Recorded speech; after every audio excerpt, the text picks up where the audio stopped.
नमस्कार दोस्तों, स्वागत है आपका हमारे YouTube चैनल पर।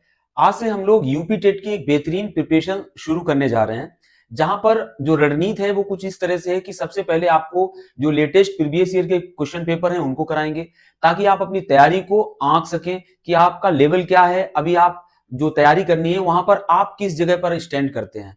तो जब आप प्रीवियस ईयर के क्वेश्चन पेपर करेंगे तो आपको जो पेपर का पैटर्न है वो पता चलेगा और क्वेश्चन का लेवल भी आपको पता चलेगा। जब प्रीवियस ईयर के हम पेपर्स कर लेंगे उसके बाद एक विधिवत सिलेबस शुरू करेंगे सभी सब्जेक्ट्स का, और इसके बाद हम अपनी एक, क्योंकि समय बहुत अच्छा है हमारे पास, और विधिवत तैयारी को हम करा पाएंगे। ठीक है।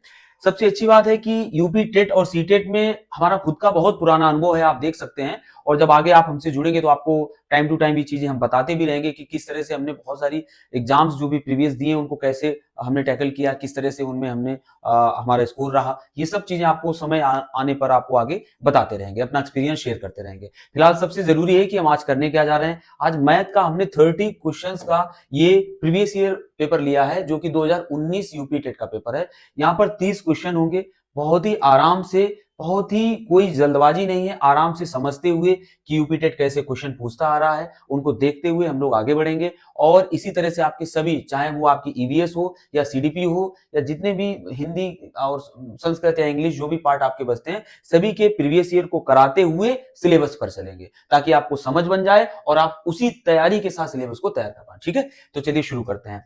जो पहला क्वेश्चन है उसको देखते हैं, क्या कह रहा है पहला क्वेश्चन। क्वेश्चन है, एक आयत की लंबाई में 60% की वृद्धि करने पर, एक आयत है, ठीक है, एक आयत की लंबाई में 60% की वृद्धि करने पर क्या होता है, उसकी चौड़ाई में कितने प्रतिशत की कमी की जाए ताकि आयत का जो क्षेत्रफल है वो बढ़े ना। ये एक टाइप होता है परसेंटेज में, और ये इसी तरह से बनता है। चाहे वर्ग से वो क्वेश्चन पूछे, आयत से पूछे, या कोई भी वो 2D या 3D फिगर ले सकता है, जहां पर आपको आयामों में बढ़ोतरी या घटोतरी दी जाती है कि या तो लंबाई को बढ़ाया जाएगा, चौड़ाई को कम किया जाएगा, अगर 3D है तो ऊंचाई को भी शामिल कर लेते हैं। और ऐसे क्वेश्चन यूपी टेट के बहुत फेवरेट क्वेश्चन है। ठीक है, तो इसमें हमें देखना होता है एरिया या फिर वॉल्यूम, यानी क्षेत्रफल या आयतन में प्रतिशत कमी या प्रतिशत वृद्धि को निकालना रहता है। ये एक टाइप होता है जो यूपी टेट बहुत पूछता है। ठीक है, तो हम लोग देखेंगे इसको कैसे करते हैं, बहुत ही आसान तरीके से। आपको क्वेश्चन समझ में आ गया होगा कि इसकी लंबाई को 60% अगर बढ़ा दिया है तो वो कह रहा है कि चौड़ाई को हम कितना कम करें, चौड़ाई को हम कितना कम करें ताकि इसके वॉल्यूम सॉरी एरिया में कोई फर्क ना पड़े, इसके एरिया पे कोई फर्क ना पड़े, एज इट इज रहे। ठीक है, तो पहले देखते हैं जो वृद्धि हुई है वो कितने की हुई है। जो वृद्धि हुई है वो हुई है 60% की। इसको अगर आप फ्रैक्शन में भिन्न में बदलेंगे तो कितना आएगा, 60/100 आएगा। ठीक है, 60/100 को और सरल कर लीजिए तो ये आ जाएगा 3/5। ठीक है, हम यहां से कह सकते हैं कि जो वृद्धि हुई है वो कितने की हुई है, 3 की हुई है। और जो पहले था, ये जो 5 था, ये पहले था, और ये जो 3 की हुई है ये क्या हुई है, वृद्धि हुई है।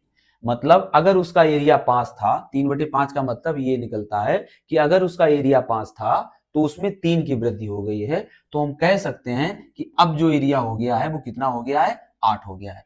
जबकि था कितना, 5 था, 8 हो गया है और 5 था। तब फिर क्या करना है, कह रहे हैं एरिया बढ़े ना, यानी इस 8 को हमें क्या करना होगा, 5 करना होगा। तो कम करना पड़ेगा। कितना कम करना पड़ेगा, जरा अंकों में बताना आप, घटा के 8 से 5 घटाओगे तो 3 कम करना पड़ेगा। लेकिन करना कहां से पड़ेगा, यहां से, क्योंकि वहां हम पहुंच चुके हैं ना 8 तक, तो 8 से हमें कम करना पड़ेगा, तो डिवाइडेड बाई 8, 3 कम करना है 8 से ताकि 5 हो जाए। अगर हमें यही चीज प्रतिशत में निकालनी है तो प्रतिशत के लिए आप कितने का गुणा कर देते हैं, 100 का मल्टीप्लाई कर देते हैं। जब आप इसको कैलकुलेट करेंगे, 4 दूनी 8 और ये 25, 25 3 75, 75/2 यानी 37.5% की क्या करनी पड़ेगी, उसकी चौड़ाई में कमी करनी पड़ेगी, 37.5। ठीक है, एक चीज आप और यहां पर क्लियर रहिए कि एरिया में, अगर एरिया की बात आती है तो एरिया में 2 ही आयाम होते हैं, एक लंबाई होती है और दूसरी चौड़ाई होती है। एक अगर बढ़ेगी तो दूसरी को आपको उसी सापेक्ष में कम करना पड़ेगा। यहाँ पर 2 ही आयाम होते हैं, लेकिन अगर आयतन होता है तो वहां पर 3 आयाम होते हैं, लंबाई, चौड़ाई और ऊंचाई। ठीक है, आगे सवाल आएंगे तो उनको हम उसी तरह से देखेंगे। फिलहाल ये क्वेश्चन आपको समझ में आ गया होगा, आई होप सो। ठीक है, नेक्स्ट क्वेश्चन देखते हैं। अगला क्वेश्चन क्या कह रहा है, 10 रुपए के 6 की दर से केले खरीदे गए। मतलब हम कह सकते हैं कि 10 रुपए में कितने खरीदे गए हैं, 6 केले खरीदे गए हैं। 10 रुपए में 6 केले, और ये क्या है, क्रय मूल्य है, खरीदे गए हैं। ठीक है, 10 रुपए में 6 केले खरीदे गए हैं और 6 रुपए में 4 की दर से बेचे गए हैं, और 6 रुपए में कितने की दर से, 4 की दर से इनकी क्या की गई है, इन्हीं केलों की, और क्या किया गया है, इनको बेचा गया है, मतलब विक्रय किए गए हैं। तब फिर हमसे ये क्या पूछना चाह रहा है, हमसे क्या पूछना चाह रहा है, कितने प्रतिशत की उसको क्या हुई है, हानि हुई है, कितने प्रतिशत की हानि हुई है। चलिए देखते हैं कि क्या हुआ क्या है वास्तव में। देखो यहां पर उसने खरीदा कुछ है, मतलब एक समान मात्रा नहीं है, यहाँ 6 खरीदे हैं, यहाँ 4 बेचे हैं। तो क्यों ना हमें अगर वास्तव में उसका लाभ या हानि निकालनी हो, तो हम खरीदी गई मात्रा और बेची गई मात्रा को अगर समान कर लें तो बहुत आसान हो जाएगा। हम मान सकते हैं इसमें गुणे 2 का कर देंगे, तो मान लीजिए उसने 12 केले खरीदे थे, तब उसको 10 की बजाय कितने रुपए देने पड़े होंगे, 20 रुपए देने पड़े होंगे। इतनी बात आपको क्लियर हो रही है। ये हम खुद अपनी तरफ से यहाँ पर कंसीडर करके चल रहे हैं कि 6 की जगह मान लीजिए उसने 12 केले खरीदे थे, तो वहां रुपए उसको कितने देने पड़े होंगे, 20। और बिक्री में भी 4 की जगह मान लीजिए 3 गुना उसने बेचे, 4 तियो 12, 12 उसने बिक्री की है, तब उसको इसके भी 3 गुना मूल्य मिला होगा, यानी 6 तिया 18 रुपए उसको क्या मिला होगा, बिक्री मूल्य मिला होगा। अब क्वेश्चन हमारा बिल्कुल सिंपल बन गया है, कक्षा 3 की तरह, कि अगर 20 रुपए में कोई चीज क्रय की गई है और 18 रुपए में उसको विक्रय किया गया है, तो हानि क्या होगी। तो सबसे पहले तो हानि आप रुपए में बताइए कितनी होगी, 20 वाली चीज 18 में बेची है तो 2 रुपए की हानि होगी। और कितने प्रतिशत की होगी, तो आपको पता होना चाहिए, चाहे प्रॉफिट हो या लॉस हो, इन दोनों को हमेशा किस मूल्य पे देखा जाता है, क्रय मूल्य को बेस बनाकर देखा जाता है। तो हानि प्रतिशत बराबर 2 की हानि हुई है, और क्रय कितने का है, 20 का, तो 20 नीचे रहेगा और गुणे 100। जब इसको आप कैलकुलेट करेंगे तो आपका आ जाएगा 10% की क्या हुई है, उसको हानि हुई है। ठीक है, इस तरह से ये हमारा प्यारा सा सवाल बड़े आराम से लग जाएगा। हमने सिर्फ क्या किया है, मात्रा को क्या कर दिया, हमने समान कर दिया, और हमें कुछ भी यहां पर नहीं करना पड़ा। जितने खरीदे थे केले उतने ही हमने बेच दिए, तो पैसे में जो डिफरेंस था वो रियल डिफरेंस हमारे सामने आ गया। ठीक है, तो इस तरह से ये क्वेश्चन लग जाएगा। और ये सिर्फ यूपी टेट का नहीं, बहुत सारी परीक्षाओं का ये फेवरेट वन क्वेश्चन बहुत सालों से है, आज से नहीं, जब से हम 2011-13 से कॉम्पिटिटिव एग्जाम में बैठ रहे हैं, तब से हम देख रहे हैं कि बहुत सारी एसएससी लेके अदर एग्जाम्स में ये बहुत फेवरेट क्वेश्चन रहा है। ठीक है, चलिए नेक्स्ट क्वेश्चन देखते हैं। अगला क्वेश्चन क्या कह रहा है, अगला क्वेश्चन कह रहा है, यदि दो संख्याओं का अंतर तथा गुणनफल, मोस्ट इंपॉर्टेंट क्वेश्चन है, आप प्रीवियस ईयर उठाना यूपी टेट और देखना कितनी बार इस क्वेश्चन को पूछा गया है यूपी टेट में। ठीक है, चलिए देखते हैं क्या क्वेश्चन है, इवन सी टेट में भी क्या क्वेश्चन है। यदि दो संख्याओं का अंतर माने x माइनस वाई तथा उनका गुणनफल, और गुणनफल मींस x इंटू वाई, क्रमशः 5, मतलब अंतर अगर 5 है, क्रमशः 5, तो गुणनफल कितना है 36, गुणनफल है 36। अब वो हमसे चाह क्या रहा है, क्या पूछना चाह रहा है, उनके व्युत्क्रमों का अंतर क्या होगा। कितनी बार ये परीक्षाओं में पूछा गया है। सबसे पहले समझिए, अगर कोई संख्या x है, तो इसका जो व्युत्क्रम होगा वो होगा 1/x। ये चीज आपको पता होनी चाहिए, बेसिक होता है, 10th 12th में हम लोग ये चीजें पढ़ते हैं। किसी भी संख्या का व्युत्क्रम क्या होता है, 1/x, अगर x वो संख्या है। ठीक है, तो यहां पर हमसे क्या पूछ रहा है, उनके व्युत्क्रमों का अंतर। ठीक है, निकाल लेंगे हम लोग। अभी हम क्या कर सकते हैं, अगर इसको थोड़ी देर के लिए इक्वेशन 1 मान लो, इसको इक्वेशन 2 मान लो, और इसको इसमें डिवाइड कर दीजिए। आप क्या कर दीजिए, इसके पूरे के बटे आप x इंटू वाई कर दीजिए, और इस 5 के बटे 36 कर दीजिए। तो देखो जरा, इंडिविजुअली अलग अलग बटे हो जाएगा, x बटे एक्स वाई माइनस वाई बटे एक्स वाई, और बराबर क्या हो जाएगा, 5 बटे 36। ठीक है, अब जो कट रहा है उसको काट दीजिए, x से x कट गया, y से y कट गया, इधर बचा 1/y minus 1/x is equal to 5/36। और यही तो व्युत्क्रम कह रहा था, उनके व्युत्क्रमों का अंतर। तो 1/y माइनस 1/x व्युत्क्रम हो गए, और उनका क्या हो गया, अंतर भी हो गया है, और उसका मान कितना आ गया है, 5/36। तो अब जब भी क्वेश्चन आएगा तो आप इतना नहीं लगाओगे, आप सीधे 5 बटे क्या कर दोगे, 36, और यही आपका आंसर हो जाएगा। ठीक है, बहुत प्यारा क्वेश्चन है, कई बार इस क्वेश्चन को अलग अलग परीक्षाओं में पूछा गया है। नेक्स्ट क्वेश्चन देखिए, गुणनफल, बहुत इकाई अंक ज्ञात करना, ये भी अपने आप में इंपॉर्टेंट क्वेश्चन है, इकाई अंक ज्ञात करना। और वो भी इकाई अंक किस संख्या का ज्ञात करना है, बड़ी संख्या दी हुई है। संख्या क्या है 2153 की होल पावर दिया हुआ है 167, और देखिए पावर भी कोई छोटी मोटी पावर नहीं है, बहुत बड़ी पावर है।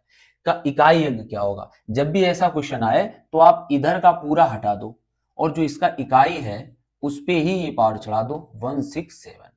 फिर भी कठिन लगेगा क्योंकि 3 का गुणा आप 167 बार तो कर नहीं सकते, ना तो एग्जामिनर आपसे ये करवाना चाह रहा होगा, यानी कुछ और ही किया जाएगा। क्या किया जाएगा, देखिए एक हो एक से एक 0 1 5 और 6, अगर ये इकाई अंक में दिए हो, कहाँ यूनिट डिजिट हो या इकाई अंक में दिए हो, जैसे कि यहां पर इकाई अंक में हो, तो चाहे जितनी भी पावर हो हमेशा इकाई अंक में यही आएंगे, अपने आप में रिपीटेड होंगे।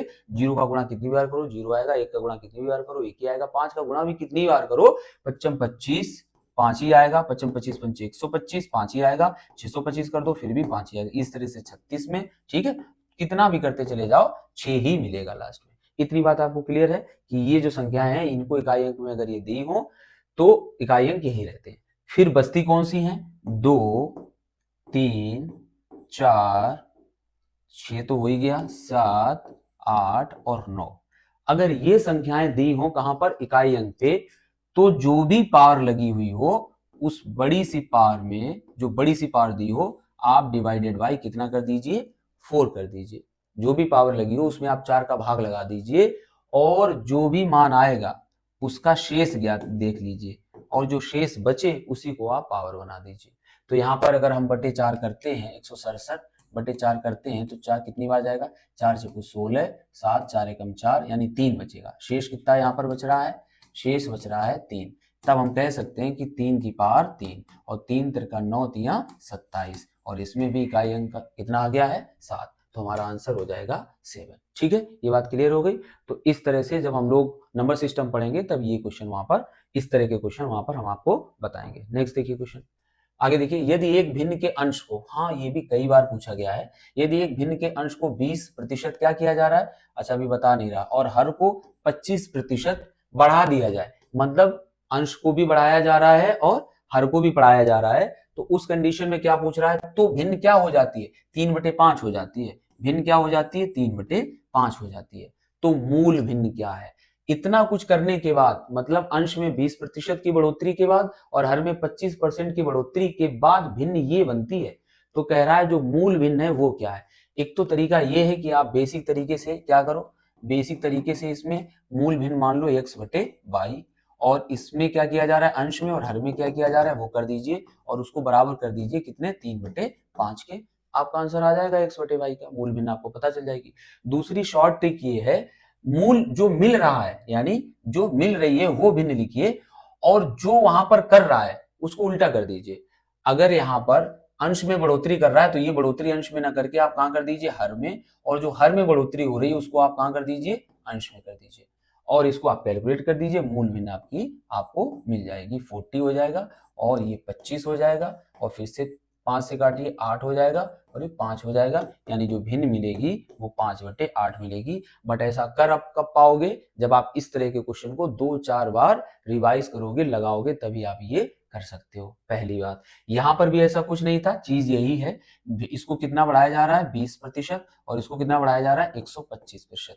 ये जब इधर आ जाएगा और ये कहाँ चला जाएगा इस तरफ, और वही चीज तो हमने कर दी है, तो x/y का मान आ जाएगा। ठीक है, तो ये है। नेक्स्ट देखिए क्वेश्चन, अगला क्वेश्चन क्या कह रहा है, दो संख्याओं का महत्तम समापवर्तक, देखिए दो संख्याओं का मासा महत्तम समापवर्तक गुणे उनका लासा लघुत्तम समापवर्त बराबर होता है दोनों संख्याओं का गुणनफल। ये तो बात आपको याद रखनी पड़ेगी क्योंकि ये क्वेश्चन कई बार आता है। दोनों संख्याओं का क्या हो जाएगा गुणनफल, दोनों संख्याओं का गुणनफल ये होता है।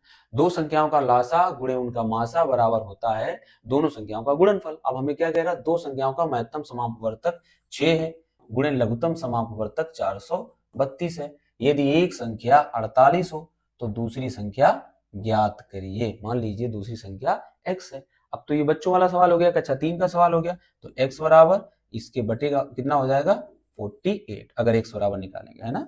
और इसको जब आप कैलकुलेट करेंगे 8 बार और 8 45 3 32 8 चक्कू 32 54 और आपकी संख्या हो जाएगी 54। कुछ नहीं था, बस आपको ये लाइन याद रखनी है, दो संख्याओं का गुणनफल बराबर उनका लासा गुणे उनका मासा। ठीक है, नेक्स्ट क्वेश्चन देखते हैं। अगला क्वेश्चन क्या कह रहा है देखिए, हाँ सरलीकरण का सवाल है, सिंप्लीफिकेशन का क्वेश्चन है। ठीक है, चलिए, काफी पूछा जाता है, सबसे ज्यादा जो यूपी टेट में क्वेश्चंस रहते हैं वो नंबर सिस्टम से रहते हैं, सिंप्लीफिकेशन से रहते हैं और तीसरा परसेंटेज से रहते हैं, प्रॉफिट एंड लॉस से भी क्वेश्चन पूछे जाते हैं और एरिया से पूछे जाते हैं। और जो सबसे मेजर पार्ट एक रहता है जिसको लोग मिस कर जाते हैं वो होता है एरिया का मतलब एरिया एंड वॉल्यूम बोथ, और जो सबसे मेजर पार्ट होता है दैट इज ज्योमेट्री। ज्योमेट्री से ढेर ढेर भर के क्वेश्चन पूछे जाते हैं, लेकिन लोग वहां पर गलती कर देते हैं कि ज्योमेट्री सबको होता है, कई लोगों को नहीं आती है समझ में। तो हम लोग हर चैप्टर को बहुत ही डिटेल में पढ़ेंगे, समय अपने पास बहुत सारा है। पहले प्रीवियस ईयर देख लेते हैं, कुछ जो प्रीवियस के जो हाल फिलहाल के पेपर्स हुए उनको देख लेते हैं और तुरंत सिलेबस को स्टार्ट कर देंगे। साथ के साथ आपके सीडीपी ईवीएस इन सभी के सिलेबस को भी स्टार्ट करवा देंगे। कहने का मतलब है यूपी टेट का आपको एक बेहतरीन आपको बैच मिलेगा, जो कि शायद हम इतना तो नहीं कह सकते कि सबसे अच्छा होगा, लेकिन जब आप पढ़ेंगे तो आपको लगेगा कि हाँ वास्तव में आपको चीजें अन्य जगहों से बहुत ही अलग तरह से कराई जा रही है। ठीक है, चलिए देखिए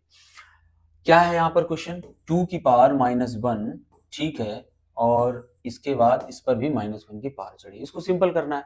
ठीक है, इसको छोड़ देते हैं, इधर देखते हैं। आप सभी जानते होंगे कि अगर a की पावर -1 है तो इसको हम लिख सकते हैं 1/a, क्योंकि यहाँ पर इसकी पावर +1 होगी और जब हर की पावर अंश में जाती है, मतलब जब भाग में ऐसा लिखा हो तो इसका क्या साइन चेंज हो जाता है, मतलब a की पावर -1 हो जाता है, तो इसको 1/, तो इसी तरह से 2 की पावर -1 को आप क्या लिख सकते हो, 1/2 लिख सकते हो, और इसकी पावर जो चल रही थी -1 उसको चलने दीजिए। ठीक है, अब ये हो गया। दूसरा क्या है, अब इसको क्या कर सकते हैं, अब अगर कहीं पर लिखा है 1/a की पावर -1 लिखा है, तब आप इसको उल्टा कर दीजिए, यानी a/1 कर दीजिए, और 1 से कोई फर्क पड़ता नहीं है, तो ये -1 है, ये खत्म हो जाता है, यानी इसको हम कह सकते हैं कि क्या हो जाएगा, 2 मिलेगा हमें, है ना, क्या मिलेगा, 2। 1/2 को उल्टा करोगे और ये प्लस में हो जाएगा तो 2 ही मिलेगा। तब हमसे ऐसा नहीं पूछ रहा है कि आप 2 बताना, देखिए क्वेश्चन पूछने का उसका ढंग देखिए, तब ये नहीं सिंपल सिंपल पूछ रहा है कि कितना मान आएगा हमें वो बताइए, वो कह रहा है कि जो संख्या प्राप्त हुई है ये 2, ये कैसी है, अभाज्य संख्या है। आप सभी को पता होगा कि जो 2 होती है, बहुत इंपॉर्टेंट पॉइंट है ये, इसको जरा देख लीजिए, जो 2 होती है, जो 2 होती है ये सबसे पहली अभाज्य संख्या, पहली अभाज्य संख्या, ये भी 2 है। एक ही इकलौती सम संख्या है जो कि अभाज्य है, इकलौती सम संख्या है जो कि कैसी है, अभाज्य है। तो इसके बारे में ये तो पहले तो कितनी बार ये पूछा गया है कि पहली अभाज्य संख्या बताओ। ठीक है, तो 2 के बारे में क्या हो जाएगा, अभाज्य संख्या है, बिल्कुल सही है। सम संख्या है, ये भी बात सही है। 2 का गुणक है, देखिए मल्टीपल क्या होता है, 2 का पारा 2 एकम 2, 2 दूना 4, 2 तीन 6, 2 चाकू 8, इस तरह से आप चलते चले जाइए, जो भी संख्याएं 2 से कटती हैं वो सभी 2 की गुणज कहलाती हैं या मल्टीपल कहलाती हैं, यानी ये बात भी सही है। विषम संख्या ये बात गलत है, तो ए बी सी हमारा आंसर हो जाएगा और that is option number first will be correct. ठीक है, नेक्स्ट क्वेश्चन देखते हैं। नेक्स्ट क्वेश्चन क्या है, बहुत प्यारा क्वेश्चन है, देखते हैं। ये सब नंबर सिस्टम से क्वेश्चन है। क्या क्वेश्चन है, निम्नलिखित में से कौन सा कथन सही है। अब आप तभी इसको कर सकते हो जब आपको अच्छे से संख्या पद्धति आती है। ठीक है, 2 अभाज्य संख्याओं का योगफल सदैव अभाज्य संख्या होती है। 2 अभाज्य संख्याओं का योगफल, मान लीजिए मैंने पहली अभाज्य संख्या ले ली 3, ठीक है, और पहले अभाज्य संख्या क्या होती है, ये चीज आपको क्लियर है। अभाज्य संख्या प्राइम नंबर, अभाज्य संख्या जो प्राइम नंबर होता है, अभाज्य संख्या प्राइम नंबर, वो क्या होता है, वह संख्या जो केवल खुद से या एक से कटे, जो केवल स्वयं से कटे और एक से कटे, जो केवल या तो स्वयं से कटे या एक से कटे, या जिसके केवल और केवल 2 ही गुणनखंड हो, तो ऐसी संख्या को हम क्या कहते हैं, प्राइम नंबर कहते हैं, अभाज्य संख्या कहते हैं। तब क्या 9 अभाज्य संख्या है, 9 अभाज्य संख्या नहीं है, क्योंकि यहाँ सम विषम से कोई लेना देना नहीं होता है, क्योंकि 9 3 से भी करती है, 1 से भी करती है और 9 से भी करती है। ठीक है, तो उस कंडीशन में 9 अभाज्य संख्या नहीं होगी। इतनी बात क्लियर है आपको।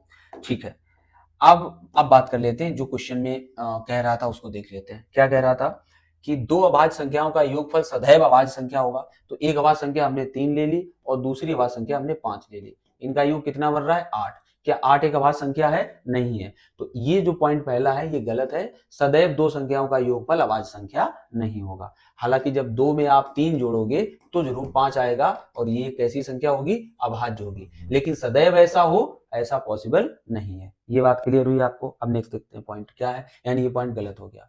एक अभाज्य संख्या विषम हो सकती है। एक अभाज्य संख्या विषम हो सकती है, जैसे कि 9 जो है वो विषम है और अभाज्य संख्या है, बल्कि अभाज्य संख्या मात्र 2 ही है जो सम है, बाकी सब विषम ही होती है।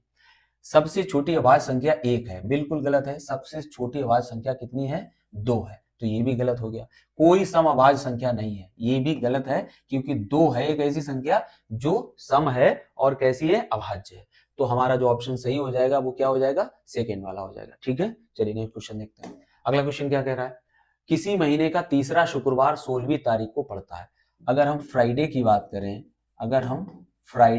करें, तो 16 तारीख को पड़ता है फ्राइडे। क्या कह रहा है वो? और ये थर्ड है। चलिए वो तो विल डिसाइड लेटर, बाद में हम डिसाइड कर लेंगे कि थर्ड फोर्थ से क्या लेना देना है। किसी महीने का तीसरा शुक्रवार 16वीं तारीख को पड़ता है, तो उसी महीने का चौथा मंगलवार किस तारीख को पड़ेगा? अब अगर हम फ्राइडे से ट्यूसडे पर पहुंचे तो इससे आगे वाला ही देख लो। फ्राइडे के बाद ट्यूसडे पे पहुंचने के लिए आपको फ्राइडे, सैटरडे और संडे, मंडे, ट्यूसडे, यानी 20 तारीख को क्या आपको पड़ेगा? जाके ट्यूसडे पड़ेगा। 20 तारीख को क्या पड़ेगा? ट्यूसडे पड़ेगा 20 तारीख को। ठीक है, और ट्यूसडे के बारे में पूछ रहा है चौथा मंगलवार किस तारीख को पड़ेगा। अब आप सभी जानते होंगे अगर सेम डे आपको प्राप्त करना है तो उसमें से 7 जोड़ो या 7 घटाओ। तो इसमें से 7 घटाओगे यानी 13 तारीख को ट्यूसडे रहा होगा, और इससे और घटाओ 7 तो 6 तारीख को ट्यूसडे रहा होगा। और 6 से पहले तो आएगा नहीं, क्योंकि 6 से में 7 आप घटा ही नहीं सकते हो। तो 6, 13, 20 और अगला ट्यूसडे जो आएगा वो किस तारीख को आएगा? 27 तारीख को आएगा। तो हमसे पूछ रहा था चौथा मंगलवार किस दिन पड़ेगा, यानी that is 27th of that particular month. ठीक है, उस 27 को ट्यूसडे पड़ेगा और यही है। तो हमने इसको क्या किया, जो हमें दिया था उससे हमने रिलेशन किसके साथ बना दिया? ट्यूसडे के साथ बना दिया, और बस क्वेश्चन हमारा सॉल्व हो गया। ये कैलेंडर से क्वेश्चन लिया गया था। चलिए ठीक है, देखिए एक त्रिभुजाकार प्रिज्म में अब आपकी 3D का क्वेश्चन आ गया। क्या आ गया? अब आपका 3D का क्वेश्चन आ गया। प्रिज्म हुआ, पिरामिड हुआ, और घन, घनाभ, गोला, शंकु, बेलन और छिन्नक, प्रिज्म, पिरामिड, ये सभी जो क्वेश्चन बनते हैं ये 3D क्वेश्चन कहलाते हैं, जिनमें 3 आयाम होते हैं। ठीक है, लंबाई, चौड़ाई और ऊंचाई। तो यहाँ क्वेश्चन क्या है? एक त्रिभुजाकार प्रिज्म में कितने शीर्ष होते हैं? देखिए अगर हम प्रिज्म की बात करें तो प्रिज्म कुछ इस तरह से बनता है, जितना जैसा उसका आधार नीचे होता है सेम वैसा ही आधार उसका ऊपर चला जाता है। यहाँ 3D तो आपको नहीं दिखा सकते हैं, वैसा ही आधार उसका ऊपर चला जाता है, और इस तरह की जो आकृति बनती है उसको क्या कहते हैं? हम प्रिज्म कहते हैं। ठीक है, इस तरह की आकृति को क्या कहते हैं? प्रिज्म कहते हैं। क्या यहाँ 4 भुजाएं बन गई क्या? इस तरह की आकृति को प्रिज्म कहते हैं। चलिए इसको आगे बढ़ाना चाहिए था और ऐसे मिलाना चाहिए था। ठीक है, प्रिज्म कहते हैं। अब आप देखिए तो कहना क्या चाहता है ये, उस प्रिज्म में कितने शीर्ष होते हैं? शीर्ष का मतलब आप समझिए पहले। शीर्ष का मतलब कुछ इस तरह से होता है, सपोज करो ये बुक है और इस बुक में अगर शीर्ष पूछे जाएं तो ये तो इसके फलक हो गए। ये क्या हो गए? ये इसके फलक हो गए। एक ये फलक हो गया, एक इस तरफ ये फलक है, एक ये फलक है, एक ये फलक है, एक ये फलक है। ये तो फलक हो गए। और अगर इसके शीर्षों की बात करें तो ये जो कोरे होती हैं, ये क्या पूछ रहा है? ये शीर्ष। अच्छा शीर्ष, ठीक है, शीर्ष ये हो गई इसकी कोरे। ये क्या हो गई? इसकी कोरे। ये कोरे हो गई। ये जो किनारी है इसकी कोरे हो जाती है। और शीर्ष होता है जहां पर 3 फलक आपस में मिलते हैं, उसको शीर्ष कहते हैं। आप जनरल लैंग्वेज समझिए, कोना। तो ये जो कोना होता है इसका, ये वाला, यही इसका शीर्ष कहलाता है। अब इसमें कितने शीर्ष होंगे? जाके 1, 2, 3 नीचे बनेंगे और 1, 2, 3 ऊपर बनेंगे, तो 3 दूना 6 शीर्ष होंगे। किसी भी प्रिज्म में शीर्षों की संख्या 2 गुणे आधार में भुजाओं की संख्या होता है। हालांकि इस फॉर्मूले से आपको कोई लेना देना नहीं है, फॉर्मूला कुछ है ही नहीं। बस आपको देखना है कि प्रिज्म जितना आधार नीचे जैसा होता है वैसा ही आधार उसका ऊपर होता है। ठीक है, जबकि पिरामिड ऐसा नहीं होता है। अगर पिरामिड नीचे त्रिभुजाकार है तो ऊपर जाकर कैसा हो जाएगा? जाके इस तरह से हो जाएगा जाके। ठीक है, तो चलिए, तो यहाँ पर 6 हो जाएगा। नेक्स्ट देखिए क्वेश्चन। अगला क्वेश्चन क्या कह रहा है? ये 3D में आपको बहुत डिटेल से और फिगर के साथ बताऊंगा, तो फिगर इसमें मैं देख लूंगा। आ जाते हैं, देखिए रिक्त स्थान के लिए कौन कौन से विकल्प सही हैं? 1 ग्राम बराबर कितने किलोग्राम होता है? आप इतना तो सभी जानते हैं कि 1 किलोग्राम बराबर 1000 ग्राम होता है। ये तो सभी को पता है, हर बच्चा जानता है, छोटा सा भी। 1 किलोग्राम में 1000 ग्राम होता है, लेकिन यहाँ हमसे कह रहा है 1 ग्राम में किलोग्राम कितने होते हैं। तो किलोग्राम कितने हो जाएंगे बताइए। तब अगर आपसे पूछा जाए कितने किलोग्राम है, तो आपको 1/1 किलोग्राम में कितने, सॉरी ये तो 1000 होता है। अब आपसे कह दिया जाए कि 1 ग्राम में किलोग्राम कितने होते हैं, तो 1 ग्राम में किलोग्राम कितने होंगे, तो 1000 का यहाँ पर भाग लग जाएगा, यानी 1/1000 किलोग्राम होंगे। और कितने ग्राम में, 1 ग्राम में। इतनी बात आपको समझ में आई होगी। अगर 1 ग्राम निकालना हो तो 1000 का यहाँ पर क्या लग जाएगा, आके भाग लग जाएगा, तो ये किलोग्राम में निकल आएगा। अब ऑप्शन क्या दे रहा है, 1/1000 किलोग्राम, बिल्कुल सही है। 10 की पावर -3, बिल्कुल सही, ये भी है। देखिए जब आप 3 जीरो को ऊपर लेके जाओगे तो यहाँ ये है कैसा, 1/10 की पावर 3 है, 3 जीरो को ये लिख सकते हो 10 की पावर 3, और जब इसको ऊपर ले जाएंगे, अभी हमने आपको बताया था, तो ये जो पावर है ये कैसी हो जाएगी, माइनस में, तो 10 की पावर -3 हो जाएगा। फिर देखिए अगला यहाँ पर क्या हो सकता है, ये तो बिल्कुल गलत है 1000 किलोग्राम। अगला ये भी गलत है, यहाँ पर जीरो कितनी है, 3 जीरो है, जबकि अगर हम ऊपर ले जाएंगे, इसको डेसिमल में करेंगे जाके, तो कितना बनेगा, 0.001, 3 अंक में दशमलव आएगा, तो ये भी गलत है। यानी हमारा ए और बी आंसर ही करेक्ट होगा, सेकेंड ऑप्शन। ठीक है, चलिए नेक्स्ट देखते हैं। अगला क्वेश्चन क्या कह रहा है, क्वेश्चन कह रहा है 0.001 का जो स्क्वायर है को प्रतिशत में बदलना है। वो किस में बदलना है, प्रतिशत में बदलना है। ठीक है, तो प्रतिशत में पहले इसको आप वर्ग कर दीजिए। तो जब 2 अंक पे दशमलव है, हम वर्ग करेंगे तो दशमलव कितने अंक पे आ जाएगा, 4 अंक पे आ जाएगा, यानी 0.00 ये बढ़ जाएंगे और 01 तो रहेगा, इतने पे दशमलव आ जाएगा वर्ग करने पर। अब प्रतिशत में बदलने के लिए आप क्या करोगे, 100 का, आप कोई भी दशमलव में संख्या है तो उसको प्रतिशत में बदलने के लिए आप 100 का क्या करोगे, गुणा करोगे। जब आप 100 का गुणा करोगे तो इसमें 2 अंक चले जाएंगे दशमलव के, यानी बचेगा 0.01, यही प्रतिशत में आ जाएगा। तो इसको अच्छा इस रूप में दिया हो, और या इसको कह सकते हैं 1/100 भी कह सकते हो। तो ये दोनों रूप यहाँ पर आ जाएंगे, 0.01% और 1/100%, यानी option A and B, option A and 1/100, 1/100 मतलब प्रतिशत, तो ये आ जाएगा डी, सॉरी डी आ जाएगा, ए डी। ठीक है, चलिए नेक्स्ट देखिए क्वेश्चन। अगला क्वेश्चन क्या कह रहा है, 8 से भाज्य होने वाली संख्या। देखिए विभाजिता का नियम जब हम आपको संख्या पद्धति में बताएंगे, तब वहां पर बताएंगे कि कोई संख्या अगर 8 से विभाजित होती है तो उसके इकाई, दहाई और सैकड़ा के अंक, अगर 3 अंक लास्ट के देख लिए जाएं और वो अगर 8 से विभाजित होते हैं, तो ये समझा जाएगा कि वो पूरी संख्या भी 8 से विभाजित होती है। तो यहाँ पर देख लेते हैं हम लोग, कितना है, 024, यानी 240 है, जो कि 8 से ऐसा है, कटता है, 240 8 से कटता है, यानी ये संख्या 8 से विभाजित होगी। 220 8 से नहीं कटता, यानी ये संख्या 8 से विभाजित नहीं होगी। 128 8 4 48, 8 से 48 ये भी 8 से कटता है, और 124 8 और 4 44 ये भी नहीं कटता है, यानी 8 से कटने वाली संख्या वही होगी जिसके 3 अंक लास्ट वाले 8 से कटेंगे। छोटी सिंपल सी बात है, बहुत ज्यादा डिटेल में आने की जरूरत नहीं, 1 और 3 जहां कहीं ऑप्शन होगा वही हमारा सही हो जाएगा। नेक्स्ट क्वेश्चन देखिए। अगला क्वेश्चन क्या कह रहा है, एक पाइथागोरस ट्रिक ज्ञात कीजिए जिसकी सबसे छोटी संख्या 8 हो। आपको पता होना चाहिए कि 8 के साथ जो ट्रिपलेट होती है वो 8 15 17 होती है, और पाइथागोरस थ्योरम क्या कहती है कि कर्ण पर का वर्ग, जो कर्ण होता है वो आधार के वर्ग और प्लस लंब के वर्ग के योगफल के बराबर होता है। ये आपको शायद किसी को ना पता हो, यानी कर्ण का वर्ग बराबर आधार का वर्ग प्लस लंब का वर्ग, ये होता है। ठीक है, और ये जो कोण होता है ये कितने डिग्री का होना चाहिए, 90 डिग्री का। इस कंडीशन में अगर ये 17 है भुजा, तो इसमें से कोई एक 15 होगी, तो दूसरी भुजा कितनी होगी, 8 होगी, आधार 8 होगा और लंब 15 होगा, और ये 17 होगा। जिसका आइडल आपको पता होगा, एक होता है 3 4 और 5, ये भी तो 3 भुजाएं हैं, तो ये कैसा कोण बनाती हैं, समकोण बनाती है। कैसा बनाती है, समकोण त्रिभुज बनाती है। ये आपको ज्योमेट्री में बहुत कायदे से बताया जाएगा। ठीक है, चलिए नेक्स्ट क्वेश्चन देखते हैं। अगला क्वेश्चन क्या कह रहा है, कह रहा है z का मान ज्ञात कीजिए यदि संख्या कितनी दी है, 4 1 7, z है ये 8 9 से विभाज्य हो। देखिए विभाजिता के 2 क्वेश्चन एक 2019 में अकेले पूछे गए थे।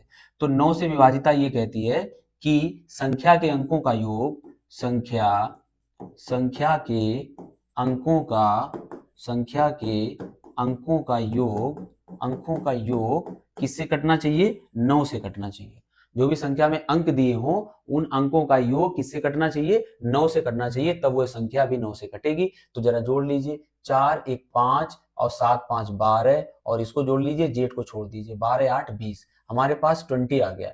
20 तो कटता नहीं है, यानी हम यहाँ 0 तो लिखेंगे नहीं, 9 से नहीं कटता है, 20 डिवाइडेड बाय 9 होना चाहिए। तो हम इसमें कितना जोड़ दें कि 9 से कट जाए, आप समझते होंगे 9 तियां 27, अगर हम 7 जोड़ दें तो ये 9 से कट जाएगी, और जब 7 आप यहाँ रखोगे इसकी जगह तो ये पूरी संख्या भी 9 से कट जाएगी। ठीक है, तो यहाँ पर आंसर जो हो जाएगा वो कितना हो जाएगा, 7। ये आपको विभाज्यता के नियम में बहुत कायदे से बताएंगे। नेक्स्ट देखिए क्वेश्चन, ये दिया है, ये भी सिंप्लीफिकेशन का क्वेश्चन है। 2160 है, 2160 है बराबर 2 की पावर a है इंटू 3 की पावर b है इंटू 5 की पावर c है।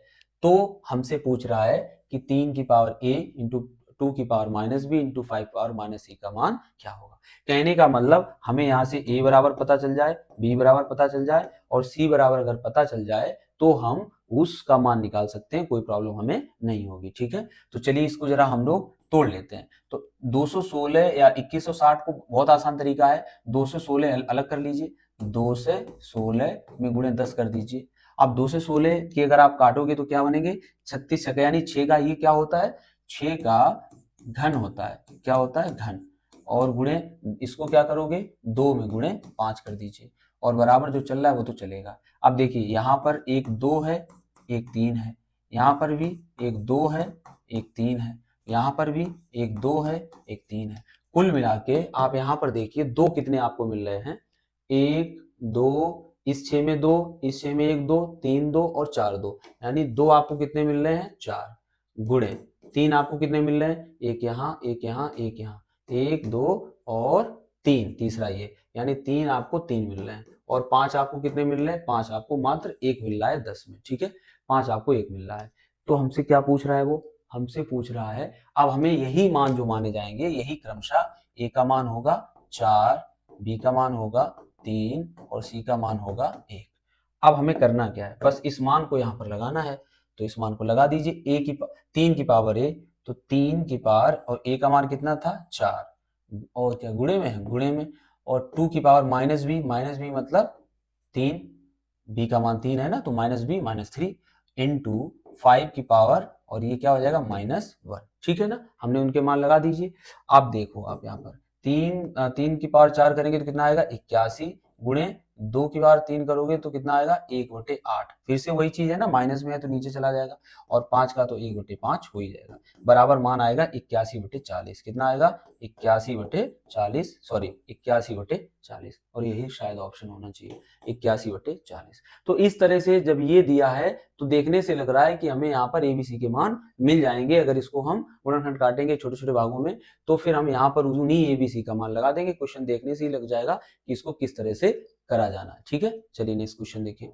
अगला क्वेश्चन क्या कह रहा है, पार्श्व आकृति द्वारा ज्ञात करें कि x का मान क्या होगा। छोटा सा रीजनिंग का सवाल है, 2 का अगर 8 हो रहा है, 3 का अगर 27 हो रहा है, 4 का अगर 64 हो रहा है, तो 1 का 1 ही रहेगा, क्योंकि सब क्या हो रहे हैं घन हो रहे हैं, तो 1 का 1 ही रहेगा। ऐसा कुछ इस क्वेश्चन में नहीं था। नेक्स्ट क्वेश्चन देखिए, a प्लस बी अपॉन सी बराबर b प्लस सी अपॉन ए बराबर c प्लस ए अपॉन b बराबर k हो। इसके भी 2 ही तरीके हैं, या तो आप बेसिक तरीका लगाइए, या तो आप बेसिक लगाइए और या ट्रिक लगा दीजिए, बात खत्म हो जाएगी, कुछ भी इसमें है नहीं। ट्रिक में क्या होगा, अगर हम ट्रिक की बात करें तो आपको क्या करना पड़ेगा, आपको बस मान रखना पड़ेगा a बराबर 1, b बराबर 1 और c बराबर 1, क्योंकि ये कंडीशन सेटिस्फाई होनी चाहिए। आप यहाँ पर एक एक मान लगाओगे तो ऊपर कितना हो जाएगा 2, ऊपर हो जाएगा यहाँ पर 2 और बटे 1 करोगे, यहाँ पर भी b और सबके मान एक ही एक है, तो यहाँ भी क्या हो जाएगा 2/1, यहाँ पर भी 2/1, बिल्कुल बराबर आ रहे हैं तीनों मान, बराबर k है, तो 2/1 तो कुछ है ही नहीं, 2 ही है, तो k बराबर भी क्या हो जाएगा 2 हो जाएगा, तो ये k का मान आ जाएगा। इस तरह से आप निकाल सकते हो, put the value and get the answer. Second है बेसिक तरीका, बेसिक तरीका में ऐसा कुछ भी नहीं है, देख लीजिए a प्लस बी अपॉन सी, देखिए जब ये बराबर है इसके और ये बराबर है इसके और ये बराबर है इसके, मतलब सभी आपस में बराबर है, तो आप इसको पहले इंडिविजुअल बराबर k कर दीजिए, तब यहां से आपको क्या मिल जाएगा, यहां से देखिए इधर देखिए कि a प्लस बी बराबर c और k मिल जाएगा। ठीक है, इसी तरह से आप दूसरा देख लीजिए, इसी तरह से आप दूसरे नंबर में देखिए क्या था, b प्लस सी अपॉन ए, b प्लस सी अपॉन ए बराबर k था, तो इसको भी क्रॉस मल्टीप्लाई कर दीजिए तो b प्लस सी बराबर ए के आ जाएगा। इसी तरह से आप तीसरा देख लीजिए, तीसरा क्या था, तीसरा था c प्लस ए अपॉन बी, सी प्लस ए अपॉन बी बराबर के है, तो इसमें भी क्या हो जाएगा, क्रॉस मल्टीप्लाई करेंगे तो c प्लस ए बराबर हो जाएगा b के। अब हमें तीन वैल्यू, ये बेसिक तरीका है, अगर आप ऐसे ना लगा पाओ तब ये तरीका है। सबको हमने बराबर कर दिया और ये जो नीचे बेस में था उसको हमने उधर गुणा कर दिया जाके। अब आप तीनों को जोड़ दीजिए, तीनों को जोड़ दीजिए सर, ये पहला समीकरण बन गया, ये दूसरा समीकरण बन गया, ये तीसरा समीकरण बन गया, तीनों को जोड़ दीजिए। तो यहाँ देखिए a plus B, B plus C, C plus A, तो हर जगह दो दो है, यानी 2 कॉमन ले लीजिए, a प्लस बी प्लस सी। कैसे, यहाँ a दो बार है, b दो बार है, c भी दो बार है, तो दो कॉमन ले लिया, a plus B plus C बराबर, इधर देखिए k कॉमन ले लीजिए और c plus A plus B, यानी हम कह सकते हैं a plus B plus C, A plus B plus C, A plus B plus C, तो k का मान यहाँ पर कितना आ जाएगा 2। ये तरीका है बेसिक, जब आपको कुछ भी ना आए तो आप सीधा सीधा बेसिक तरीका लगा दीजिए और ये आपका लग जाएगा। ठीक है, चलिए नेक्स्ट देखते हैं। अगला क्या कह रहा है, एक भिन्न का हर अंश के 2 गुने से 1 अधिक है। कुछ नहीं करना है, बस बाई ऑप्शन लगा दो इसको, क्योंकि भिन्न जो भी है वो ऑप्शन में दी होगी, जहां पर मैच कर जाए ऊपर वाले क्वेश्चन की कंडीशन, वहीं से हमारा काम बन जाएगा। कहे है एक भिन्न का हर अंश के 2 गुने से 1 अधिक है।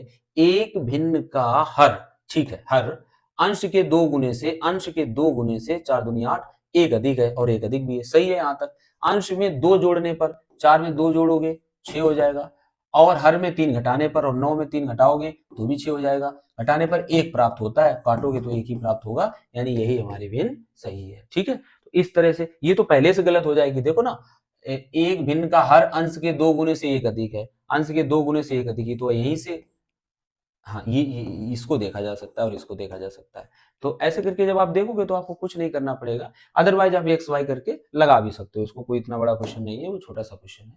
देखिए लासा मासा से क्या क्वेश्चन पूछ रहा है, यदि मासा, अब 2 क्वेश्चन हो गए लासा मासा के, ये दूसरा है, यदि मासा दिया है, ये संख्याएं हैं, ये क्या है, ये संख्याएं हैं और ये भी वही संख्या है, यानी कह रहा है यदि इस संख्या का मासा 4 है और इसी संख्या का लासा 24 है तो ए का मान बताओ। तो इन दोनों संख्याओं में उन्होंने क्या किया है, एक संख्या दे दी है और एक नहीं दी है, एक वही दे दी, एक नहीं दी है। हमने आपको क्या बताया था, दो संख्याओं का गुणनफल, दो संख्याओं का अभी बताया था गुणनफल, गुणनफल बराबर होता है उनका लासा गुणे उनका मासा, ये भी हमने आपको बताया था। ठीक है, तब फिर क्या हो जाएगा, दो संख्याओं का गुणनफल जरा करिए, तो a इंटू 8, दोनों ये है 8 है, वही तो है ना, बराबर हम लासा कितना है 24 में गुणे 4, तब a का मान यहाँ से कितना आ जाएगा 8 3 24, यानी 1 का मान आ जाएगा 12, और यही हमारा आंसर होगा।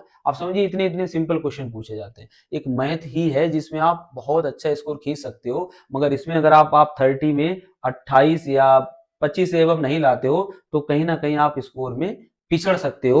और आपको एक चीज बता दें, इस बार मेरिट किस तरह से बनेगी इसका पूर्वानुमान अभी कोई नहीं कर सकता है, क्या पता किसका कितना परसेंटेज ले लिया जाए, सुपर टेट है, इनके कितने परसेंटेज ले लिए जाए, हम कुछ भी नहीं कह सकते हैं। इसलिए पढ़ाई ऐसी होनी चाहिए। और सबसे बड़ी बात, मैथ तो एक ऐसा सब्जेक्ट है जो आपका सिर्फ यूपी टेट में नंबर नहीं दिलाएगा, जब आप इसकी तैयारी अच्छी कर लेंगे तो ये आपका सुपर टेट में भी मार्क्स दिलाएगा, क्योंकि ये तो वहां पर भी है। तो इस तरह से ऐसे सब्जेक्ट ज्यादा गहराई से हमें पढ़ने चाहिए जिनकी वेटेज सुपर टेट में भी है। ठीक है, चलिए देखते हैं। एक घन का आयतन संख्यात्मक रूप में उसकी भुजाओं की लंबाई के योग के बराबर है। घन के बारे में कुछ नहीं बताया है, कह दिया है घन का आयतन। तो घन का आयतन आइडियली हम लोग क्या मानते हैं, भुजा की घात 3, यही तो घन का आयतन मानते हैं, भुजा की घात 3। एक घन का आयतन संख्यात्मक रूप में उसकी भुजाओं की लंबाई के योग, और एक घन में भुजाएं कितनी होती हैं 12, और उनका योग, तो ए को हर भुजा की लंबाई घन में ए ही होती है, चाहे लंबाई हो, चौड़ाई हो, ऊंचाई हो, सब कुछ क्या क्या होता है ए। तो आप 12 बार जब ए को जोड़ोगे तो क्या हो जाएगा 12a, सभी भुजाओं की लंबाई कितनी हो जाएगी 12a हो जाएगी। ठीक है, अब आगे देखते हैं क्या कह रहा है क्वेश्चन। 12a, एक घन का आयतन संख्यात्मक रूप में उसकी भुजाओं की लंबाई के योग के बराबर है, घन का संपूर्ण पृष्ठीय क्षेत्रफल ज्ञात कीजिए। तो यहां से आपको क्या मिलेगा, a से पावर 1 कट जाएगी, तो a स्क्वायर बराबर जो मिलेगा वो आपको मिलेगा 12। ठीक है, घन का संपूर्ण पृष्ठ बराबर होता क्या है, घन का संपूर्ण पृष्ठ, 3D का सवाल है ये, संपूर्ण घन का संपूर्ण पृष्ठ बराबर होता है देखिए संपूर्ण पृष्ठ पहले होता है क्या, उस बात को तो समझिए कम से कम आप। संपूर्ण पृष्ठ होता है जितने भी फलक होते हैं उन सभी फलकों का एरिया, उन सभी फलकों का क्या एरिया ही संपूर्ण पृष्ठ कहलाता है। तो कितने फलक होंगे, फलक किसी भी आकृति में चाहे वो घन हो घना वो फलक होते हैं 6। फलक कितने होते हैं, 6 फलक होते हैं। तो संपूर्ण पृष्ठ का जो घन का संपूर्ण पृष्ठ हो जाएगा वो 6 इंटू और क्या हो जाएगा 6 इंटू भुजा स्क्वायर, 6 इंटू भुजा स्क्वायर। क्या पूछ रहा था, वर्ग इकाई में होगा, अच्छा ठीक है 6 इंटू भुजा स्क्वायर। अब आप देखिए यहां पर 6 इंटू और ए स्क्वायर का मान कितना दिया है 12, तो बात चिन्ह 72, यानी उस घन का जो संपूर्ण पृष्ठ होगा वो 72 सेंटीमीटर स्क्वायर होगा। अगर जो भी हो इकाई यूनिट स्क्वायर होगा, वर्ग है तो यूनिट स्क्वायर होगा, ठीक है। तो 72 हमारा आंसर हो जाएगा, ठीक है। चलिए नेक्स्ट क्वेश्चन देखते हैं। अगला क्वेश्चन है, किसी आयताकार खेत का विकर्ण 17 मीटर तथा परिमाप, कोई आयताकार खेत है इस तरह से और उसका हमें विकर्ण दिया गया है, विकर्ण 17 मीटर है, 17 मीटर दिया गया है तथा परिमाप 46 मीटर है और इसका जो परिमाप दिया गया है वो कितना दिया गया है 46 मीटर है, परिमाप 46 मीटर है। तो खेत का क्षेत्रफल क्या होगा। देखिए अगर हम परिमाप की बात करें तो परिमाप इन चारों भुजाओं की लंबाई का योग होगा। परिमाप क्या होगा 2 इंटू लंबाई धन चौड़ाई, यही तो होगा किसी आयत का। तब यहाँ पर ना तो लंबाई हमें पता है ना ही चौड़ाई पता है। आप थोड़ा सा अपना लॉजिक लगा लीजिए कि ये तो 90 डिग्री होगा, है ना भाई, आयत है तो आयत के चारों कोण कितने डिग्री के होते हैं 90 डिग्री के होते हैं। और अभी हमने आपको बताया था कि अगर कोई 90 डिग्री के सामने वाली भुजा 17 है तो उसका या तो आधार 15 होगा और ऊंचाई कितनी होगी 8 होगी, क्योंकि पाइथागोरस की एक ट्रिपलेट होती है 8, 15 और 17। तो हम कह सकते हैं कि इसकी जो लंबाई होगी वो 8 होगी और जो चौड़ाई होगी वो लंबाई होगी, आधार होगा वो 15 होगा और जो ऊंचाई या चौड़ाई होगी वो कितनी होगी 8 होगी। तो बस लग गया क्वेश्चन। अब हमसे क्या पूछ रहा है 15 और 8, क्षेत्रफल पूछ रहा है, तो 15 अट्ठे 120 मीटर स्क्वायर हो जाएगा, ठीक है 120 मीटर स्क्वायर हो जाएगा इसका एरिया। नेक्स्ट क्वेश्चन देखिए। अगला क्वेश्चन क्या कह रहा है, एक बहुभुज से क्वेश्चन जरूर पूछा जाता है और अलग अलग टाइप के क्वेश्चन बनते हैं बहुभुज पे, पॉलीगन जो होता है। तो यहाँ पर क्या क्वेश्चन कह रहा है, एक बहुभुज के अंता तथा बाह कोणों का अंतर, किसी भी बहुभुज के अंता कोण n-2 इंटू 180 होता है। अंता कोणों का जो योगफल होता है किसी भी बहुभुज के, मान लीजिए बहुभुज त्रिभुज ही है थोड़ी देर के लिए, तो n का मान यहाँ पर कितना होगा 3 होगा, त्रिभुज मतलब 3।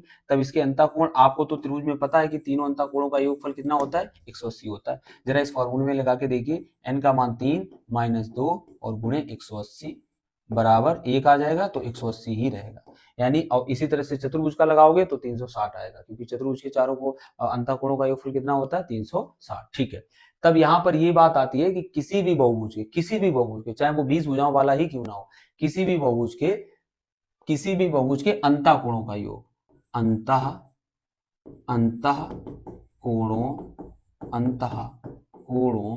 का योग बराबर होता है n-2 इंटू 180, ये होता है। अब यहाँ पर योग तो दे नहीं रहा है, वो कह रहा है एक बहुभुज के अंतः एवं बाह्य कोणों का अंतर। तो अंतः कोण एक की बात कर रहा है, जब एक अंतः कोण निकालना होगा तो आपको n का भाग और लगाना पड़ेगा, तब ये निकल आएगा प्रत्येक अंतः कोण। क्या निकल आएगा, प्रत्येक अंतः कोण निकल के आएगा, तब आ जाएगा प्रत्येक अंतः कोण। अब प्रत्येक अंतः कोण में ये हो गया, और अंतर किसके साथ है, इसका अंतर है बाह्य कोण। और बाह्य कोण क्या होता है, हमेशा भुजाएं कितना भी हो 360 बटे आप n करोगे तो बाह्य कोण निकल आता है, और यही हमें दिया है किसके बराबर 60 डिग्री के बराबर दिया है। तो बहुभुज में भुजाओं की संख्या जब आप इसको कैलकुलेट करेंगे तो n का मान यहाँ से कितना आ जाएगा 6 आ जाएगा। जब आप इसको कैलकुलेट करेंगे तो n का मान 6 आ जाएगा, ठीक है। तो इस तरह से ये बनता है। नेक्स्ट देखिए, और वैसे भी 60 अंश का जो आता है अंतर, तो वो किस में आता है, षटभुज में ही आता है, ठीक है। चलिए नेक्स्ट देखिए क्वेश्चन, एक सरल रेखा पर स्थित बिंदुओं की संख्या, ये रही एक सरल रेखा और इस पर पूछ रहा है कितने बिंदु होंगे। तो आप सभी जानते होंगे इस पे अनंत बिंदु होंगे, इनफाइनाइट पॉइंट होंगे, ठीक है। तो अनंत हो जाएगा, असंख्य अनंत बात एक ही है। नहीं देखिए सरल कीजिए, इस इक्वेशन को हमें सरल करना, सिंप्लीफिकेशन का क्वेश्चन है। तो सबसे पहले यहीं से तोड़ लेते हैं। तो क्या है ये 13 में 7 अगर जाएंगे तो कितना बचेगा 6। अब 6 का इसमें भाग लगा देंगे, 6 चौक 24, यहाँ 4 आ जाएगा, 4 आ जाएगा, ये प्लस है ये माइनस है, तो -8 से प्लस का जाएगा तो कितने बचेंगे, माइनस के 4 बचेंगे। ये माइनस जाएगा अंदर तो ये क्या हो जाएगा, प्लस हो जाएगा, और ये क्या है माइनस, तो -9 + 4 बराबर -5, -5 हमारा आंसर हो जाएगा। ठीक है, चलिए ये बहुत सिंपल था, सिंप्लीफिकेशन का क्वेश्चन। नेक्स्ट क्वेश्चन देखिए, 2018 में अमित का वेतन रुपए 1,26,500 है। 2018 में उसका ये वेतन है। वर्ष 2016 से उसका वेतन प्रतिवर्ष क्रमशः 10%, 15% बढ़कर 2018 में ये हुआ कि देखिए 2016 से बढ़ना शुरू किया, और 2016 और इधर हम डाल दें 2018। क्या होता है यहाँ पर 2016 से पहली साल बढ़ता है 10% और दूसरी साल बढ़ता है 15%, ये वृद्धि होती है, और तब 2018 में वो वेतन बढ़ के हो जाता है जाके 1,26,000 और कितने 500 रुपए हो जाता है। कह रहा है 16 में उसका वेतन कितना था, पीछे पूछ रहा है पीछे वेतन कितना था। देखिए इसको लगाने का सिंपल तरीका है, देखिए पहले 2016 में 10% बढ़ा होगा, तो अगर कोई चीज 10% बढ़ती है तो वो 10 से बढ़कर कितनी हो जाएगी 11। अगर इस प्रतिशत को आप भिन्न में बदलेंगे तो 10/100 करेंगे, 10 ये कट जाएगा, यानी 1/10, यानी कि 10 रही होगी और 1 बढ़ी होगी, यही तो मतलब निकला। 10 कोई चीज रही होगी और 10% अगर बढ़ाओगे तो 1 बढ़ी होगी, यानी 10 होगी। आप इसको कह सकते हैं कि 100 से 110 हो गई होगी। थोड़ी देर के लिए लिख सकते हैं ना आपको समझाने के लिए कि 10% बढ़ी, तो अगर 2016 में हम इसको यहाँ पर इरेज करके यहीं 2016 के नीचे लिखते हैं इसको, ठीक है, इसको हटा दीजिए। देखो अगर 2016 में वो कितनी रही, वो 10% बढ़ी, तो मतलब अगर 100 रही होगी तो 10% बढ़कर कितनी हो गई होगी, 110 हो गई होगी। तो इसी चीज को हमने बस सिंपल कर दिया, ये 0 0 हटा दिए और हमने सीधा सीधा लिख दिया था कि अगर 10 थी 2016 में तो बढ़कर के 2018 में कितनी हो गई, 11 हो गई। ठीक है, अब 15% को भी इसी तरह से जब आप काटेंगे तो 5 15 3 और बटे 5 20, यानी कि 20 थी और 3 बढ़कर कितनी 18 में हो गई होगी, 23 हो गई होगी। तो 16 में बढ़ी, 10 से 11 हुई, फिर अगली साल 20 से 23 हो गई। ठीक है, अब हम देखते हैं कि 16 में उसके पास कितना वेतन था, 20 का गुणा इसमें करेंगे तो कितना आ जाएगा, 200 आ जाएगा, 200 था, और जो कि बढ़कर कर यहाँ पर कितना हो गया, आप गुणा करने की जरूरत नहीं है, 11 में गुणे आप 23 लिख दीजिए, कोई दिक्कत नहीं है। ठीक है, हमें कौन सा वेतन दिया है, 2016 वाला दिया है कि 2018 वाला दिया है, हमें जो वेतन दिया है वो कौन सा दिया है, ये देखिए हमें दिया है 2018 वाला। तो हम कह सकते हैं जो 1,26,500 है, ये कौन वाला वेतन है, 2018, यानी 11 में गुणे 23 वाला ये वेतन है।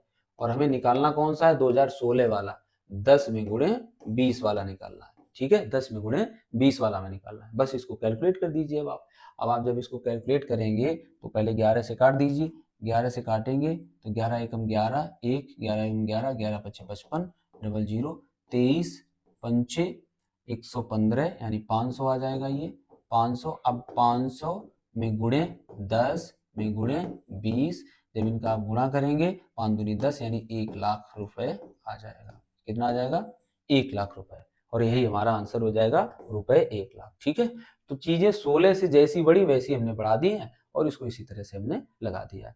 100 का 110 हुआ और क्या हुआ, 20 का 23 हुआ, 15%, और जो दिया था उसको उसके बराबर हमने कर दिया। ठीक है, नेक्स्ट क्वेश्चन देखिए। अगला क्वेश्चन कह रहा है एक कमरे की लंबाई 10% घटाई गई। एक कमरे की जो लंबाई है वो 10% कैसी की गई है, 10% उसको घटाया गया है, 10% घटाया गया है, तथा चौड़ाई को 20% घटाया गया है, चौड़ाई को भी 20% घटा दिया गया है, और ऊंचाई को भी ऊंचाई को 5% बढ़ा दिया गया है। इस प्रकार कमरे के आयतन में कितने प्रतिशत का फर्क पड़ेगा या परिवर्तन आएगा। हमने बताया था जब पहले ही क्वेश्चन शायद लगाया था तब वहां पर हमने आपको बताया था कि एरिया और वॉल्यूम से सवाल घटने और बढ़ने वाले आते हैं, और वही क्वेश्चन देखो यहाँ भी आ गया। लेकिन यहाँ तीनों आयाम दिए हैं, एरिया में क्या दिया है, सॉरी वॉल्यूम में क्या दिया, लंबाई चौड़ाई और ऊंचाई, तीनों में या तो बढ़ोतरी या घटोतरी जो भी हो रही है वो यहाँ पर दी है। ठीक है, तो चलिए क्या करना है, अब कितने प्रतिशत का परिवर्तन आएगा, तो देखो 10% यहाँ पर बढ़ी है, सॉरी घटी है, तो कोई चीज 10 होगी तो 10 से घटकर कितनी रह जाएगी, 9। इतनी बात सही है। 10 से घटकर जो लंबाई है वो 10 से घटकर कितनी रह जाएगी, 9 रह जाएगी। अब चौड़ाई 20% घटी तो वो 10 से घटकर कितनी रह जाएगी, वो 8 रह जाएगी। ठीक है, ये चौड़ाई हो जाएगी, वो भी घटी है। लेकिन लंबाई 5% बढ़ी है, सॉरी ऊंचाई जो है वो 5% बढ़ी है। तो 5% बढ़ने का मतलब क्या है, 100 की 105 हुई होगी, 100 की कितनी हुई होगी, 105। तो आप काटिए इसको, 5 से ही काट दीजिए, तो 20 से बढ़ करके और 21 हुई होगी। कितनी हुई होगी, 21। सही है ना, 105। अब ये रहा पहले वाला आयतन और ये रहा बाद वाला आयतन, क्योंकि आयतन क्या होता है, वॉल्यूम 1, ये वॉल्यूम 2। पहले की लंबाई चौड़ाई ऊंचाई का गुणा और बाद की लंबाई चौड़ाई ऊंचाई का गुणा कर लीजिए, जो बड़ा घटा आएगा वो हमें पता चल जाएगा। तो ये कितना आ जाएगा, 2000। ये कितना आ जाएगा, 2000। ठीक है, और इधर कितना आएगा ये देखिए जरा, कितना आ जाएगा, 9 × 72 21। तो कह सकते हैं हम लोग, या 21, 9 एकम 9, 9 दूनी 18 में गुणे 8 बराबर 8 × 72 की 2। सही जा रहे हैं ना हम लोग, किसको गुणा किया हमने इसमें, 9 एकम 9, 9 दूनी 18। ठीक है, 8 एकम 8,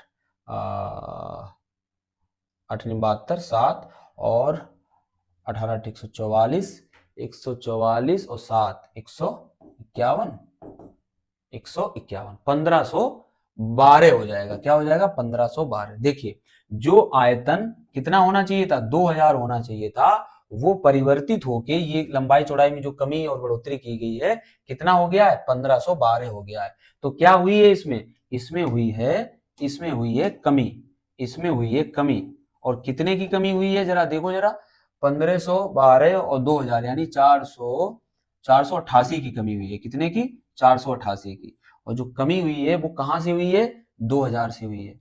भाई कमी या ज्यादा कहां से हुई है, ये था बेस, तो ये था, हुआ वो जाके, तो 2000 से हुई है। कितने प्रतिशत की हुई है, तो गुणे 100% में ही पूछ रहा है, गुणे 100 कर देंगे, 2 जीरो तो इससे कट जाएंगी, एक दशमलव लग जाएगी, 48.8 में 2 का भाग लगेगा, तो यानी 24.4 आ जाएगा। और यही हमारा आंसर होगा, 24.4। ठीक है, तो प्रतिशत जब आपको पढ़ाएंगे तब इस चीज को बताएंगे कि कैसे परसेंट को फ्रैक्शन में बदल के आप बड़े बड़े कैलकुलेशन को भी सिंपल कर सकते हैं। ठीक है, नेक्स्ट क्वेश्चन देखिए, किसी कमरे के 15 मीटर 17 सेंटीमीटर लंबे, बहुत इंपॉर्टेंट सवाल है ये, बहुत इंपॉर्टेंट है, थोड़ा कैलकुलेटिव होता है बट इंपॉर्टेंट है। लेकिन हम आपको तरीका बता देंगे, कैलकुलेशन या नहीं करेंगे, टाइम फिर बहुत ज्यादा इस वीडियो का बढ़ जाएगा। देखिए किसी कमरे के 15 मीटर और 17 सेंटीमीटर लंबे, तो उसकी जो लंबाई है वो है 1500, कह सकते हैं 17, और सीधा सेंटीमीटर कर दीजिए, सेंटीमीटर लंबे, और 9 मीटर 2 सेंटीमीटर चौड़े, और जो चौड़ाई है उस कमरे की वो कितनी है, 902 सेंटीमीटर उसकी चौड़ाई है, चौड़े फर्श पर लगाई जा सकने वाली। अब आप बस इस क्वेश्चन को समझिए कि कहना क्या चाह रहा है।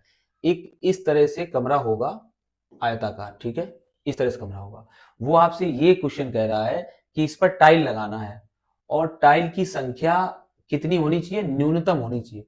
ऐसा नहीं है कि आप एक एक फीट के, वर्गाकार होने चाहिए, दोनों बातें समझिए, वर्गाकार टाइल होना चाहिए, यानी लंबाई चौड़ाई बराबर होनी चाहिए टाइल की, और न्यूनतम संख्या होनी चाहिए। न्यूनतम संख्या के लिए आपको टाइल बड़े से बड़ा चूज करना पड़ेगा। ठीक है, अब क्या करना है, अब वो यहाँ क्या करना चाह रहा है वो हम आपको बता दें, टाइल टूटे भी ना, तो इस तरह से जैसे ये आया तो एक ही आ गया, ऐसे तो अगर इस तरफ तो बढ़ते चले जाएंगे, लेकिन यहाँ पर भी वो सेट होके, और वही उतने, जैसे इधर 3 आए, इधर भले 6 आ जाए, लेकिन टूटने नहीं चाहिए कहीं पर, वो बहुत आराम से लग जाए और कम से कम हो। ऐसा नहीं है कि आप छोटे छोटे बहुत सारे लगा दो। तो इसके लिए जो किया जाता है वो आप समझिए, फिलहाल जो करना होता है, जो भी यहाँ पर दिया हो, क्योंकि जो टाइल लगेगा वो हमेशा कहाँ लगेगा, क्षेत्रफल पे लगेगा। टाइल हमेशा कहाँ लगता है, फर्श के क्षेत्रफल पर लगता है। तो इसका तो आपको क्षेत्रफल निकालना पड़ेगा, यानी 1517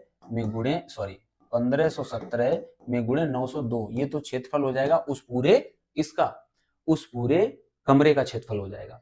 दूसरा, अब एक टाइल कितना बड़ा होगा ये कैसे डिसाइड करेंगे, वो इन दोनों का, बहुत ध्यान देने की जरूरत है, वो इन दोनों का मासा निकाला जाता है। क्या निकाला जाता है, मासा निकाला जाता है, और मासा ही वो संख्या होती है जो दोनों संख्याओं को काट सकती है, और सबसे बड़ी संख्या होगी। ऐसे तो ये 1 से भी कट जाएगा, 2 से हो सकता है, 2 से नहीं कटेगा तो 3 से कट जाए, लेकिन उसको नहीं लेंगे। हम लेंगे एक ऐसी संख्या को जो सबसे बड़ी हो, और सबसे बड़ी मासा ही होती है महत्तम समापवर्तक। ठीक है, तो वो मासा इसका जब आप निकालोगे तो वो 41 आएगा।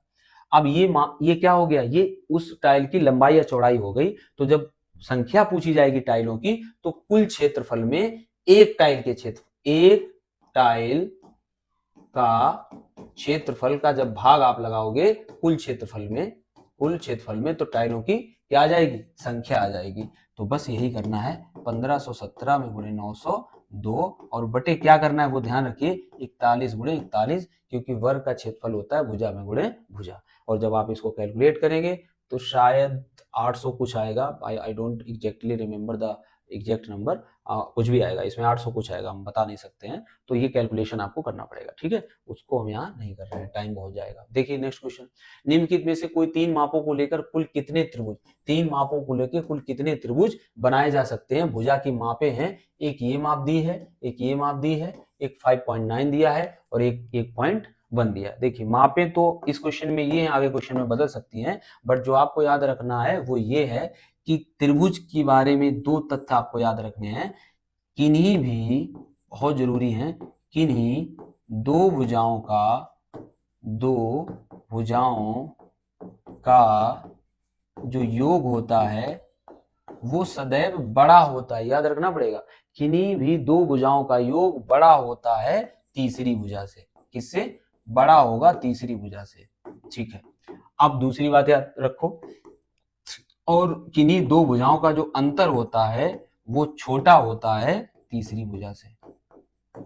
तीसरी भुजा से बस 2 बातें याद रखनी है, किन्हीं भी 2 भुजाओं को अगर हम जोड़े तो वो योग हमेशा तीसरी भुजा से बड़ा होना चाहिए, और अगर किन्हीं भी 2 भुजाओं का हम अंतर निकालें तो वो अंतर भी हमेशा तीसरी भुजा से बड़ा नहीं होना चाहिए, छोटा होना चाहिए। ठीक है, चलिए देखते हैं। अब यहाँ पर 1.2 लेते हैं, थोड़ी देर के लिए यही तीनों ले लेते हैं। तो सबसे छोटी भुजा ये है, अगर इसको हम जोड़ें तो इससे ज्यादा आना चाहिए, ये बात कह रहा है वो। तो 1.2 4.2 जोड़ेंगे तो ये तो 4 हो जाएगा, 4 1 5 यानी 5.4 हो जाएगा, जो कि इससे कैसा है, छोटा है। तो यानी कि ये हमारी कंडीशन को फॉलो नहीं करता है, तो ये तीनों तो नहीं हो सकते। अब अगर आप इसमें किसी को छोड़ते हैं और इसको शामिल करते हैं, एक को छोड़ते हैं, तब भी फॉलो नहीं होगा। तो जो फॉलो होगा वो हम सीधा बता दे रहे हैं आपको, 4.2 और 5.9 और 8.1, इससे त्रिभुज बनेगा। आप ये कंडीशन दोनों यहाँ लगा कर देख सकते हो। देखिए जब आप इनको जोड़ेंगे 5 4 9, 5 4 9 यानी इससे ज्यादा हो रहा है, और जब अंतर करेंगे किसी बड़ी भुजा का छोटी भुजा से कर लो, 8 से 4, देखिए 8.1 माइनस 4.2 करेंगे तो वो इससे कम आएगा। तो 11 से 9 और यहाँ 7 से 4 गए 3, 3.9 यानी इससे कम आया। तो ये दोनों कंडीशन फॉलो करता है, अर्थात यहाँ एक त्रिभुज संभव होगा। ठीक है, तो ये यहाँ का क्वेश्चन था। नेक्स्ट देखिए क्वेश्चन, नेक्स्ट और लास्ट क्वेश्चन है आज का। क्या है, किसी बंटन का बहुलक ज्ञात कीजिए। देखिए बहुलक क्या होता है, यहाँ तो चलो थोड़ा दूसरे फॉर्म में बहुलक दिया है, लेकिन वहां पर आपको आंकड़े दिए होते हैं, बहुलक पूछा जाता है। जब भी बहुलक पूछा जाए तो उन आंकड़ों में सबसे अधिक बार जिसकी जो अंक आता है उन आंकड़ों में, वही उसका क्या होता है, बहुलक होता है। तो हम आपको माध्य बहुलक बहुत अच्छे से बताएंगे। फिलहाल इसका हो जाएगा, आवृत्ति बहुभुज द्वारा क्या है, किसी बंटन का बहुलक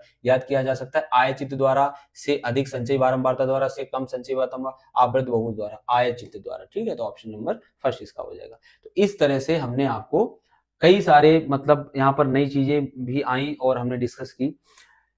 प्रैक्टिस हम आपको करेंगे, नेक्स्ट पेपर हो सकता है आपको 2000 जो सबसे लेटेस्ट था 2021 में उसको करवा देंगे। इसके बाद जो 2016 तक, उम्मीद है कि 2016 तक के हम करवा देंगे, ताकि वहीं तक का मैक्सिमम पूछा जाएगा। उधर 11 और 13 इन सबको कराने का कोई मतलब है नहीं, क्योंकि बिना बताए भी जो बोर्ड है वो पैटर्न को चेंज करता रहता है, और आगे वाला इतनी सालों के बाद हो रहा है जो आने वाला टेट एग्जाम है, तो उसमें तो और ही कुछ परिवर्तन देखने को मिलेगा। लेकिन फिर भी अपने पुराने क्वेश्चंस और पुराने पैटर्न को तो कोई भी बोर्ड नहीं छोड़ता है। ठीक है, तो हमें आधार इसी को बनाना है, तैयारी नहीं करनी है। सिलेबस नए सिरे से आएगा, उसके हिसाब से हमें पढ़ना है। लेकिन ऐसा तो है नहीं कि अरिथमेटिक बदल जाएगी, ज्योमेट्री बदल जाएगी, या कुछ भी चीजें बदल जाएंगी। लेवल क्वेश्चन का बदल सकता है, चैप्टर्स तो वही रहेंगे। ठीक है, तो अपनी तैयारी को बेहतर बनाइए, हमारे साथ जुड़ जाइए, अपने दोस्तों को शेयर कीजिए। इससे एक फायदा मिलेगा, जब ज्यादा लोग हमसे जुड़ेंगे तो हमें ज्यादा अच्छा कंटेंट बनाने के लिए मोटिवेशन मिलेगा, और जब ज़्यादा अच्छा कंटेंट बनाएंगे तो ऑब्वियसली बेनिफिट फिर से आप ही का होगा। थोड़ा हमें भी अच्छा लगेगा कि हमारे